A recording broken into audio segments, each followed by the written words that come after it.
Hello, Dr. Kemp here, the Hammond Doc.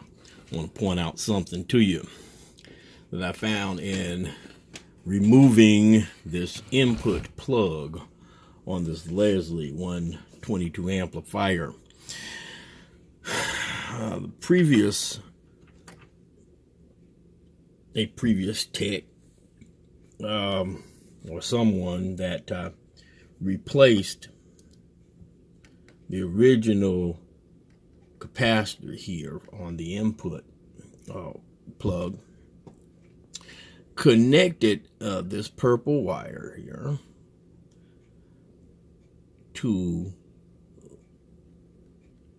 the capacitor leg. They didn't solder the wire into the input plug itself, but rather attached it to this leg. But let me show you now. I mean, can you do that? Yes, you can do that, but it has to be done correctly. Just let me show you what happened in the way that whoever did the work did it.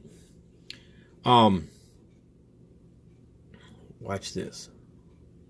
See that? In other words, it was poorly soldered, poorly connected. They wrapped it around there, and they wrapped it around this leg.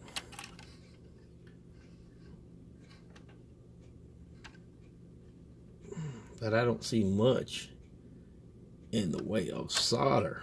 See that?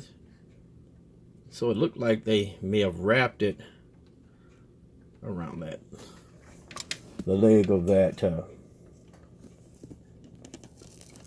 capacitor. Looks like, I'm looking through my mirror here, that there may be a little bit of solder on there. So let's say that they did do some soldering, but it wasn't very much or sufficient. Yeah, there's some solder right there. So it was a cold solder joint. And eventually that would have become a problem. Over time, that would have become an issue with this amplifier. So it's a good thing that I had to remove that because I didn't see that initially in terms of my inspection of this amp, but found it as a result of removing the input plug. So I'm going to do some more inspection of this. Look at this. This is the work that was performed on here and how it melted the insulation. This wire, others look okay. Some burning going on down there.